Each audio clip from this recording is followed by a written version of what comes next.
Go ahead and get started of the Senate Finance meeting today, and I would like Senator Payne, if you could lead us in a invocation on our meeting. I think you're number 13 there, if I'm reading it right.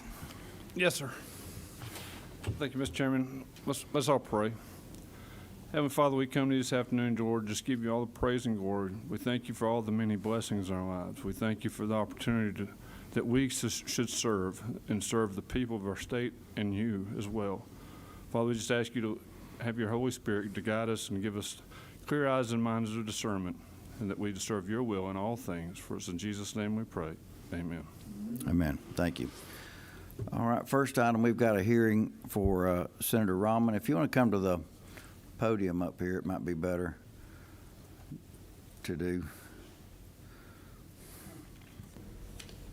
I was wondering why you don't wait on.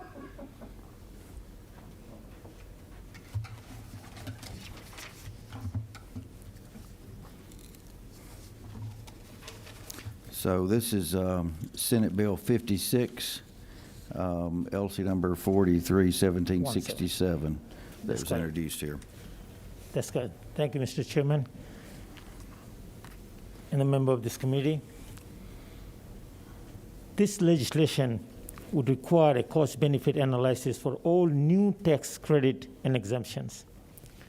Tax expenditure typically receive much less scrutiny than direct expenditure, since they don't go through the appropriation process. Nobody likes taxes. So it's easy to get support for tax expenditures simply because they reduce someone's taxes. Georgia currently has $9 billion in tax expenditures per year, which equals about 1/3 of the annual budget. Some tax expenditures are policy measures, such as not taxing food and medicine, or not taxing energy used as an input in manufacturing. However, many of the tax expenditures are intended to raise revenue or accomplish a specific goal. These expenditures need to be analyzed to see if it appears that they will accomplish their stated goal. SB 56 addresses this by implementing a 2-year process for tax expenditure bills. This bill would be introduced in odd number years, and the state auditor would analyze it over the interim to determine the cost of the state to the state and the predicted economic effects and public benefit. They would then be eligible for a passage the following year. This process mirrors how retirement bill with an economic impact to the state are handled. I do ask your favorable consideration on SB 56. Thank you. All right, thank you for the presentation.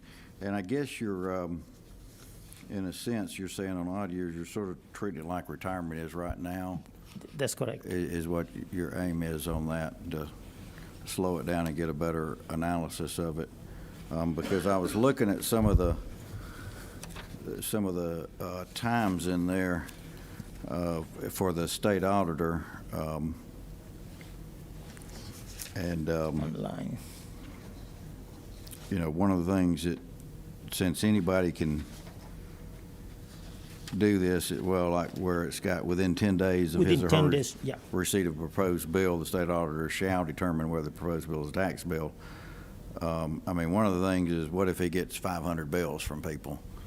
You know, it's hard to do a shall there. I like the idea, don't get me wrong, but we may have to look at, you know, and one of the things we do now is we sort of limit who can call him to do that, so that we don't have just anybody sending him 50 bills or something to look at. Anyway, that's just a couple of things I was looking at the beginning of this, and you know, I'm like you. I do like it when these things get fully vetted. I know that sometimes they haven't always been that way, and things come in the last day or two sometimes. Anyway, questions of the committee? Senator Hickman, let's see, you're at 14, I believe. Yeah, I guess just from a general standpoint, not knowing any better, are we seeing that in the past, bidding has not been done on these tax credits, or what? Well, some of the bill has a fiscal note, but not necessarily required, if I'm correct. So I'm not an expert in, but as far as I know, doesn't have to be, we hear from the testimony from a lot of times from the lobbyist, or the party is going to be benefited from this tax bracket, or a break. And we pass a lot of time the bills based on those, So we really don't know exactly, Yeah. unless we have mandate that we need to have, fiscal notes. I would think from a just a pure good business standpoint, that these credits would be analyzed the same way we're talking about, Chairman, this 5 credits every year or so. The same type of analysis would be done on the front end and then continue throughout. That's what we said, it's not been done on the credits? And I'll step in and say that is generally what happens, but you'll find, I know you haven't been here on the last day or two, and you may find something attached to another bill all of a sudden. Oh, okay. And that's where the danger comes in, I guess I would say, in some cases. So I don't know the perfect answer to that, but I do think we need to vet the bills out. And as far as the time frame and who can request of the state auditor, that kind of stuff, we probably need to look at that as well. Any questions from anyone else on the committee? Senator Orrock, you're down at 5, I believe. Thank you, and thanks to the author for bringing this bill. And this might be a question for you, Mr. Chair. So tax bill is defined here on line 20 as a bill that provides for a tax incentive or modifies or extends a tax incentive. So a bill that reduced our income tax rates, that's not considered a tax bill?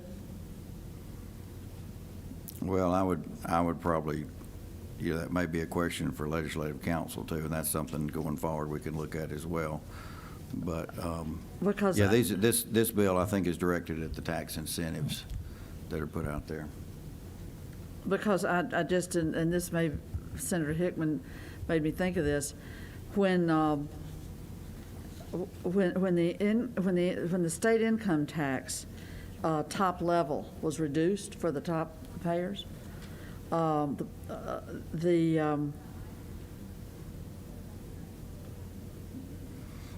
budget folks on the House and Senate side, the next year said they didn't know what it cost, how much revenue that cost the state. And I don't know if anybody sitting in this room could tell us what did that cost the state. And I raise that up as a glaring example of kind of proceeding blindly because, hey, this will be popular, cut taxes. But the impact on our revenue was, I don't think, given due consideration at that time. I voted against that bill. So we are kind of all over the map on when something gets close scrutiny and when it doesn't. And as the chair just pointed out, you can have something added on the last couple of days, and neither the author nor anybody else can give you a right off the cuff what the impact on that's going to be. And then the other thing is that we waive these fiscal notes. What does it take for a fiscal? You can have a simple majority vote in a committee to have a bill move forward without a fiscal note. Isn't that right, Mr. Chair? Right. My two things I try to do here is get a fiscal note on everything. Right. And I try to get a sunset on everything. I mean, you've been on this committee and you know how that is. Right. Those aren't codified into law, and there didn't seem to be interest in doing that. Back on the income tax, there was a pretty extensive study on that, looking at it over 5 years. They're not always right on ups and downs. They certainly we're a little low on the marketplace facilitator bill that has been many multiples over, but part of that too was the economy shutting down and everybody buying online. So they're not perfect estimates. We are up, even with that, we're going to have higher income taxes coming in than we have had for, this year to date. Last year, we did have a little bit of lull for whatever reason, but it's been strong this year. I think we're up about, I'm not sure, I don't want to quote this percentage because I don't have it in front of me, but it's been up, so. But isn't that, I mean, we had federal infusion of There's revenues coming into the state, into people's bank accounts. There's multiple factors in that. That's right. Right. It's, which of course is why deep study is a good idea, because So the studies the complexity. aren't predictive of the future, and things can happen both ways that affect that. But yeah, he's looking at tax incentives on this, and Right. I think it's a good process that I'll go through that. It is not codified into law, and how do you make exceptions if there's an emergency situation? It's something we need to think about. Who actually can call for this? I wouldn't be in favor of, anybody saying they could do it and having a shall in there, because the state auditor could be overwhelmed through intent or no intention of doing that. So it's And the something. shall, could you point out where the shall is, Mr. Chair? I see line 39. Oh, no, I'm, At line 27, where it says an economic analysis shall include. And, also line 25. yeah, so we'll, So you're seeing it as one question that the point you're making is that if, is how do we have a manageable flow of requests for this type of audit? In other words, that it, right, and right now what we do is the chair on the House and the Senate does the request to keep them from being overwhelmed, and because otherwise we have long lead times in getting stuff back, with current staffing. But anyway, we probably need to move on. I think we've got Thank several you. things to look at on this. It's certainly got a lot of good things in it, I believe. Any other questions from anybody of the committee? We appreciate you bringing this bill to us today. Thanks very much. Thank you, appreciate it. We've got one other, and then at the end of this, I do briefly want to go over the IRC, the conformity bill. Not that we're going to act on it today, but we'll have a discussion on that. But now we've got Senator Parent here that has SB 58 LC 431726. I think she's got a few people teed up on Zoom as well that want to discuss this.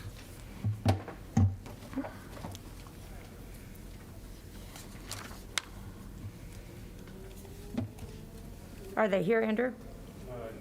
Okay, so should I just begin, Mr. Chairman, and then Sure, we'll I get, think okay. that'd be great. Thank you. Well, thank you, Chairman Huffstetler and members of the committee.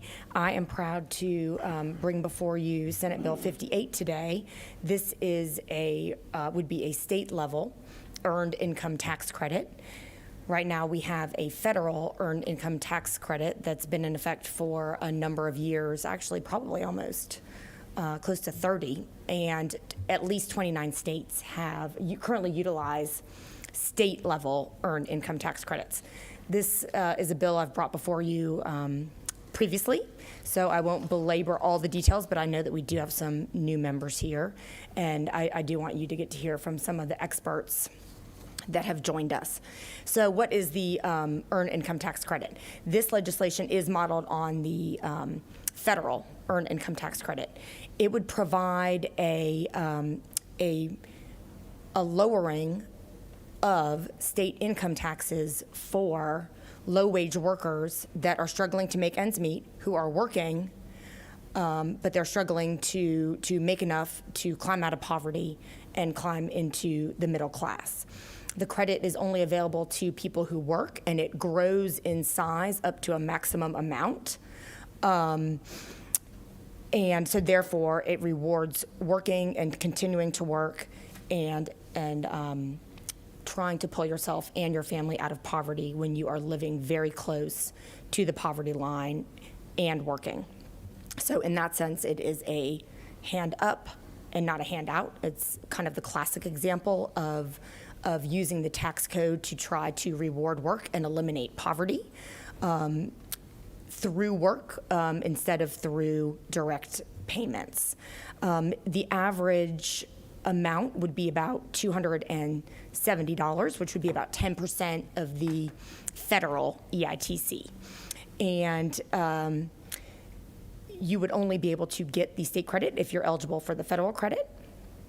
And the federal has currently benefited about 1.1 million Georgia families, or 2.5 million Georgians, including 1.2 million children, and that was back in 2013. And it has lifted an average of 250,000 Georgians, including 131,000 children, out of poverty each year.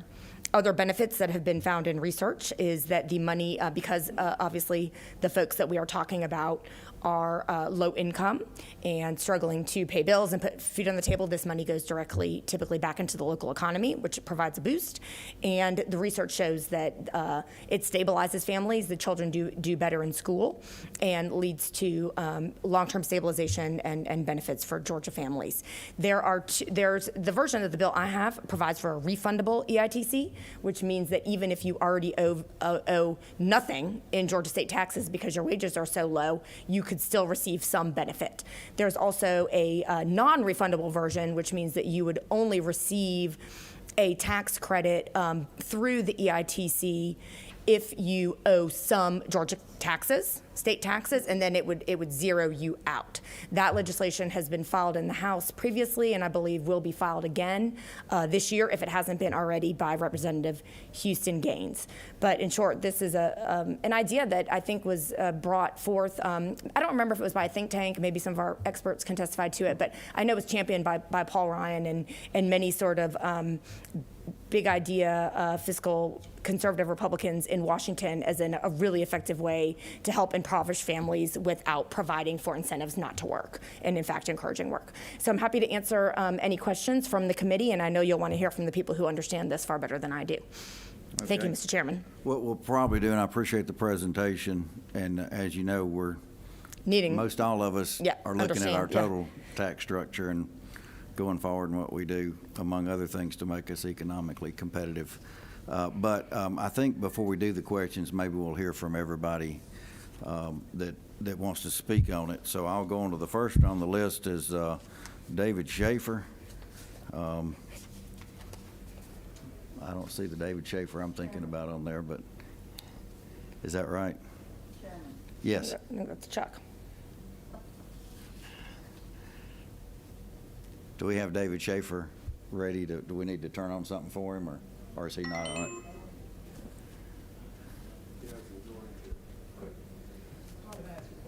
Yeah, sure. If you want to do that while we're figuring that out, make sure. Thank you, Mr. Chairman. Thank you, Senator. What did you say the average income of what is the threshold that your average just above minimum wage worker makes annually? Do you know what the household income they're would making, be? I probably have it some here in these briefing materials, and I'm sure some of the folks online know, so I'll just hazard really what is sort of an educated guess. I think they're probably making between 10 to 15, $11. yeah, not even, like $1,000 a year. Yeah, okay. And I was just sitting here, it's a good idea, because, as you well know, Okay. and I know this pretty well, knowing that, just with people I employ myself, that a lot of people are living from paycheck to paycheck, and when you have programs out there now where you have given people the ability to get weekly pay, and even now programs out there where people can get daily pay, that kind of tells you how close people are living. And probably over 50% of our population would be like that. So I Are we ready now, Mr. Chairman? Because I would like to hear this, because I'd be interested in knowing how both your average employee and also the employer who has to pay payroll taxes on the individuals as well, how there might be an incentive there for both parties. Yeah. Well, we'll try to get answers by the end of this. We're going to go on to Daniel Canzo, formerly of, I think, a staff around here and now with GPBI. So if we can hear from you next, Danny, that'd be great. Absolutely. Thank you, Mr. Chairman, and thank you to Senator Parent for bringing this bill. I'll try to be pretty brief, but I think answer some of the questions and provide some data and an overview of why this program has been proven. It is doing a lot of good in Georgia right now and all across the country, and it's really a tool that our state can use in a very targeted way to move the needle on childhood poverty, on hunger, education, health, really so many things. And so, as Senator Parent said, the EITC was created on the federal level in 1975, and since has been adopted by 30 other states in a matching way. Recently, South Carolina adopted it, so did Utah. And so you've seen this on a very bipartisan basis. Senator Parent mentioned a long legacy that goes back to Paul Ryan, Ronald Reagan, many people on both sides of the aisle, and continuing to be a bipartisan issue in states all across the country and in Washington. And so the EITC right now in Georgia, there are 1.1 million families eligible, and that includes 1.5 million children. Currently, 97% of the dollars in the EITC go to families with children. And so on numerous levels, it's very well targeted. The income phase out is at $55,000, which many of you know is much higher than other programs that folks in the state are eligible for. And as Senator Parent talked about, the eligibility level scales up. So the federal credit on average is worth about $2,800, but can be up to about $5,500. And so this would just be 10%. And what that means, if it's refundable, is really clear. That is just the amount that you're eligible for by your income, and the amount that you pay in taxes, in state taxes, wouldn't affect that. So you'd get a refund if that amount is more than you pay in state income taxes. But our research at GBPI, and we're a nonpartisan think tank based in Atlanta that looks at state issues and economic mobility, and my focus is tax policy. And so from the state point of view, as we analyze state and local taxes across Georgia, the lowest income Georgians pay the highest share of their income in taxes. So low income Georgians actually pay, the lowest income, pay about 10.5% of all of their earnings in combined taxes. So even if that might not just be through the income tax, there's a real cost, and it's just one of the things that the state can do that has a real strong influence on things like hunger, on small businesses. There's a very strong economic multiplier to the dollars that go to the EITC. They go right back into local communities to put food on the table, housing, all of those basic necessities. And so that is why there's a strong body of research in health, in education. In Georgia right now, there are about 400,000 families who would otherwise be below the federal poverty level if they didn't receive the EITC. And so this is a targeted way that the state can have a mechanism to lift those families up and focus. And so right now, 10% of the federal EITC, if it's refundable, is about $325 million a year. If it's non-refundable, it's about $120 million per year. And there's been a state fiscal note on the refundable version that Senator Parent is bringing before the committee right now, which it is $325 million, all targeted towards those same families. And there will be, I understand, a fiscal note on the non-refundable version as well, which is targeting many of those families, but just limited to what they pay in state income tax. So I'll just be brief with that, but again, appreciate y'all hearing this bill and the strong interest of members on the committee on both sides of the aisle in taking advantage of this tool to target those families and help our economy. And so many who are in need, especially right now during the pandemic, and those small business owners, who are really struggling, and folks who, in many cases, have taken a pay cut to be able to support those small businesses as well. So I'll let the other folks on testify. Okay, and I appreciate that, Danny, and the facts and figures. There were some other people that signed up from GPBI. Did I hear you're speaking for the group as a whole, or? That's correct. Okay. That's right. Thank you. Okay. All right, well then we'll go to Rachel Shanklin, who is with the Small Business Majority Group. Is she here? Hi, good afternoon. Can everyone hear me okay? Yes. Okay, awesome. Good afternoon, Chairman Huffstetler and members of the committee. I'm Rachel Shanklin, and I'm the Georgia Outreach Manager for Small Business Majority. We are a small business organization committed to empowering underserved communities such as women and people of color to start and grow their small businesses. Thank you for allowing me to share comments with you today regarding Senate Bill 58 and how a state earned income tax credit would provide a much needed boost to our state's small business community. As you all know, the federal EITC provides a refundable tax credit to taxpayers based on their income, their number of children, and their marital status. Implementing a state EITC would support hardworking Georgians with low to moderate income who work for or own a small business, especially boosting their pay. This will in turn send money right back to local small businesses when that money is spent on essential goods and services, meaning the money would quickly flow back into local economies and have a financial immediate impact. Additionally, a state EITC would effectively increase take-home income for employees at small businesses that can't afford to offer higher wages. And this would essentially help level the playing field for small employers with limited resources. And equally important, it would support low to moderate income small business owners. This is vitally important to our economic success in Georgia because the majority of small businesses are solo enterprises.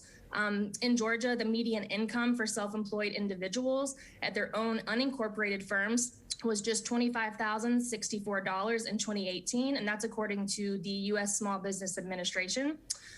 We know from our research that small businesses are in fact still facing impacts nearly a year into the COVID-19 economic crisis, and a state EITC could give them a much needed boost to keep their doors open and their employees on payroll. We believe a state EITC is an affordable, targeted reform that would encourage work and strengthen our small business and local economies during this critical time. Thank you. All right, thank you very much for those comments. We've got Megan Middleton of the Atlanta Community Food Bank, if you want to go ahead. Good afternoon. Thank you, Mr. Chairman and members of the committee, and Senator Parent for having us speak on your bill. My name is Megan Middleton. I'm the Director of Government Affairs for the Atlanta Community Food Bank. And even though Atlanta is in the name, it's an area-wide community food bank. So we actually serve 29 counties. And we have been and supporter of the state EITC bills for some years now, with all of the members of the community that we serve, that we see that this is a positive impact on those families, that this would allow hundreds of dollars, a few $100s to go back to a family per year. But when you multiply that with all the families, that really means millions of dollars going back into the Georgia economy, because of, about half of that money that we've seen would be spent on immediate needs. And that's what we try and address for our clients and for your constituents. But this money would also help address those needs, especially food and groceries, childcare, possibly car repair, so they can get, to and from work and to school, much easier.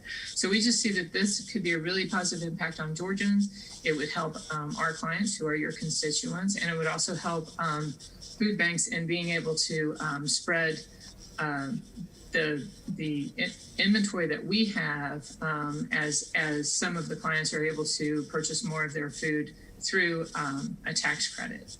So we really appreciate your time. I want to be brief because I know you have another bill on the calendar, but we're here to support. I'm here to get any help, Danny and the other partners, Rachel, with any data that you all may need.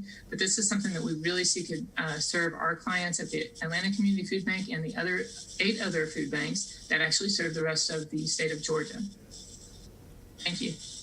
Okay, thank you very much for your comments. Questions of the committee now? Or anything that didn't get answered that you may want? Okay, Senator Hickman, 14. If you would, go back and, just so I got it clear in my head, how many people that you say, how many families are affected? And what's the average per family that the credit would be?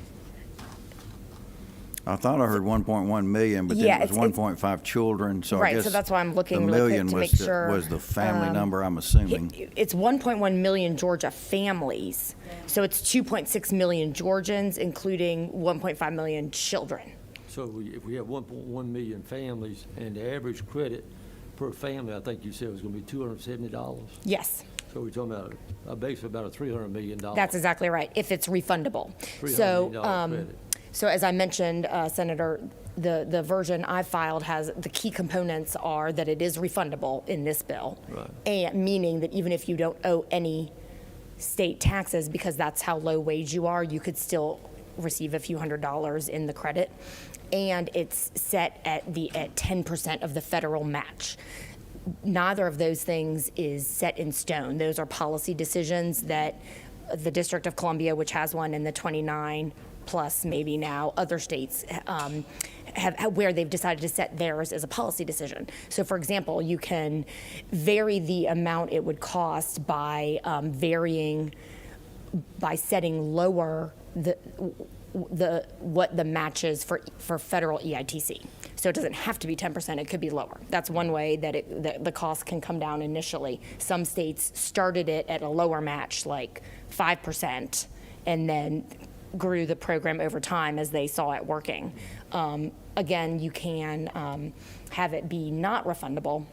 Of course, I advocate for refundable, and let me tell you why. It's because the people that are working and making the least then don't get any benefit if it's not refundable, right? Because you have to owe some taxes to get any benefit on your state income taxes to get any benefit if it is not refundable. And so for those folks who really are sort of like, is working even worth it? I make so little that this provides that extra, boost and reward and incentive to keep working when you're really one of those under $10 an hour workers. So that's, I feel like the crux of the benefit in some ways comes from helping those families that really don't owe any state taxes because they make so little. But it's a worthy program if it's refundable or not refundable. And certainly the state, we as policymakers could vary the projected fiscal outlay by looking at whether it's refundable or non-refundable and looking at what the match is. Thank you. Thank you. Senator Cowsert, you're, what is that, number 7? Okay. Thank you, Mr. Chairman. My only question is this appropriate to be filed in the Senate, or is this a revenue bill that needs to originate in the House? That's a great question. I mean, we've had it in the Senate a number of times, but I think it is also being filed in the House, Senator. I wasn't sure if a tax credit was also a revenue bill, but it seems like it's in that sphere, so I wanted to make sure it was constitutional before we went forward. Yeah.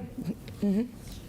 So as I mentioned, I believe that Representative Houston Gaines, who had filed it last year in the House, was intending, from your area, Senator Cowsert, was intending to bring it forward again this year as well. So that way the Senate will just be ready to move if they send it to us.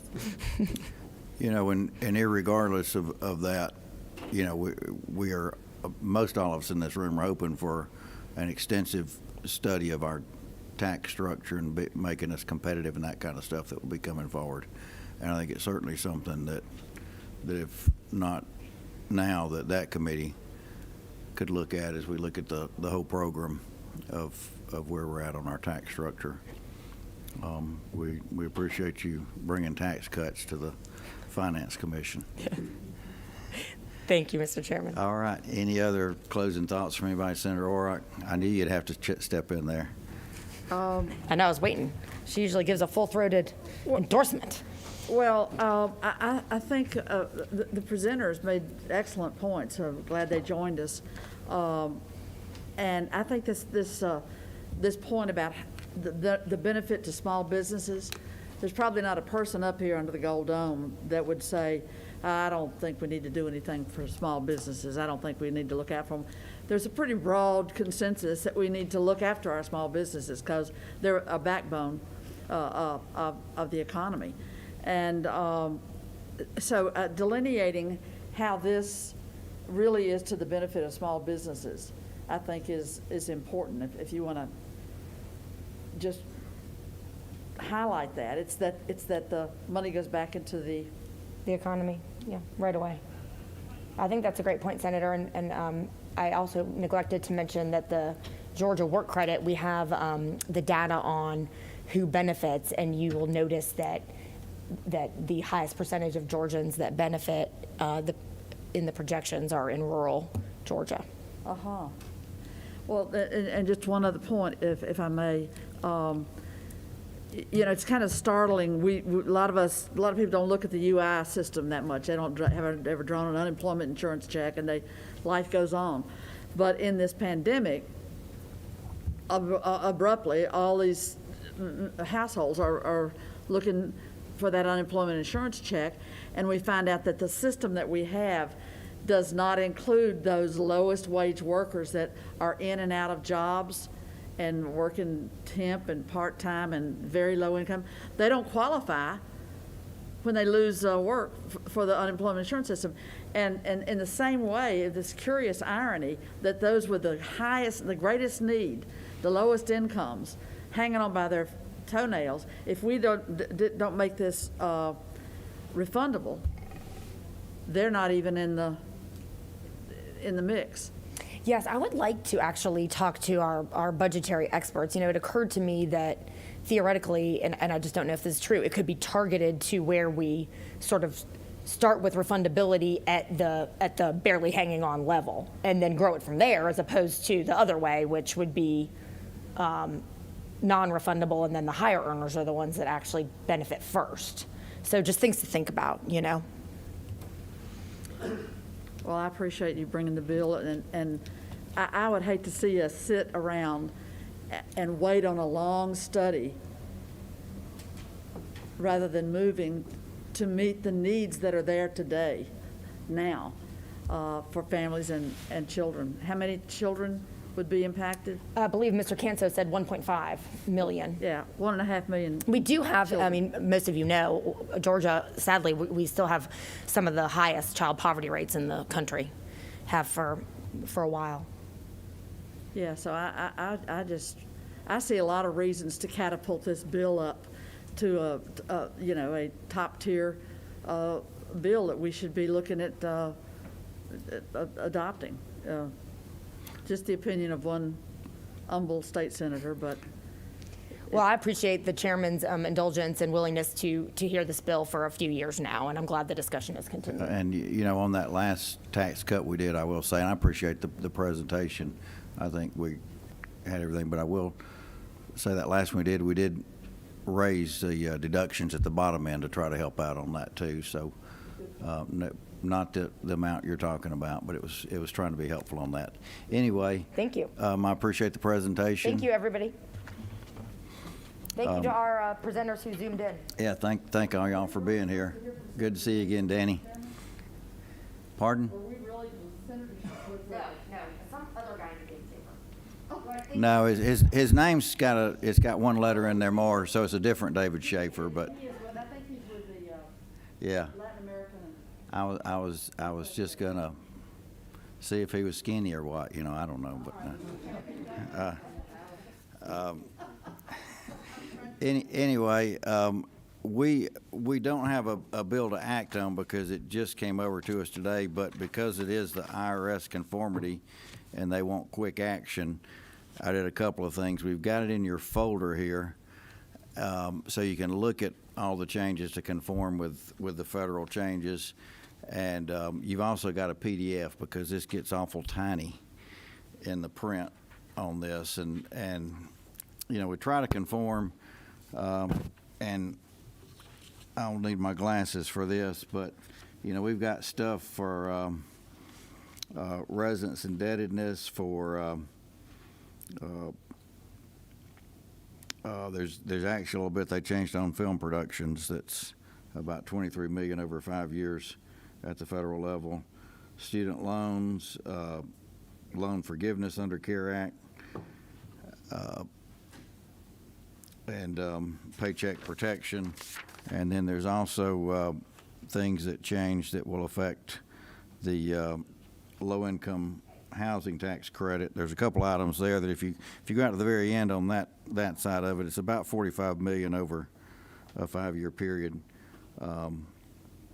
Anyway, meal deductions we're at 50%. They've changed it to 100% because of the restaurants, I guess. I'm not sure how much that actually gets to the restaurants, but anyway, we will be asked to work on this fairly quickly.